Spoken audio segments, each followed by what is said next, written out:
আল্লাহু আকবার বলে যদি কেউ জঙ্গি হয়ে যায়, এ কোন দেশে আছি আমরা আর কিরকম মুসলমান আমরা যে আল্লাহু আকবার বলতে আমরা ভয় পাই, নারায়ে তাকবীর আল্লাহু আকবার বলতে ভয় পাই।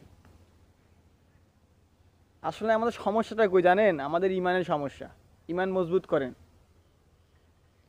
ইমান মজবুত করেন। এই দুর্বল ইমান নিয়ে কিছু হবে না, ইমান চাঙ্গা করতে হবে। নারায়ে তাকবীর আল্লাহু আকবার বলতে হবে। আপনি কার কাছে ভয় পান?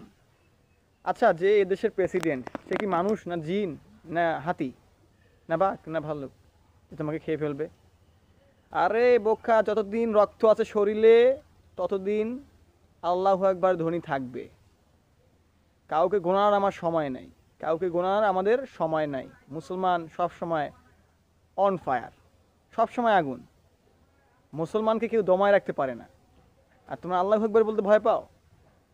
শুনে রাখো, 10টা চোর যেখানে থাকবে সেখানে যদি একটা ভালো মানুষ যদি থাকে, সে চুরি করে না। এই 10টা চোর কিভাবে অপবাদ দেবে ওই ভালো মানুষটাকে, তারা দোসররা সহযোগিতা করে মিলায় বুঝিয়ে নেয় কী করতে হবে। তখন ওই ভালো ব্যক্তিটাকে তারা খারাপভাবে উপস্থাপন করে, তখন তাদের চুরিটাকেই তারা হালাল মনে করে, আর এই ভালো কাজটাকে তারা হারাম মনে করে। তো অবস্থা এটাই বর্তমান। তো যাদেরকে আমরা ক্ষমতা দিচ্ছি তারা এরকমই, এরকমই।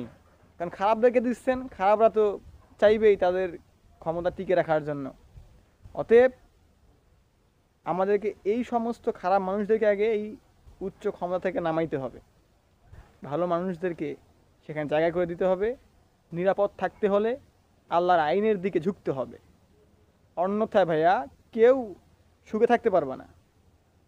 একমাত্র সুখ এবং শান্তি এবং সুন্দর নিয়ম শৃঙ্খলা আছে শুধুমাত্র ইসলামেই, আল্লাহর হুকুমেই, আল্লাহর কুরআনেই, আল্লাহ রাসূলের আদর্শেই। আপনি কই যান, কই ঘোরেন, পাবেন না। অত সহজ না, পাবেন না। মাথায় রাখবেন যে মুসলমান হয়ে জন্মেছি, মরতে তো হবে আল্লাহু আকবার বলেই মরবো, আল্লাহর পথে থেকেই মরবো। এতে যাই হোক পিছু পা হওয়া যাবে না। আমি মুসলিম, এটা গর্ব করে বলতে হবে। ধন্যবাদ।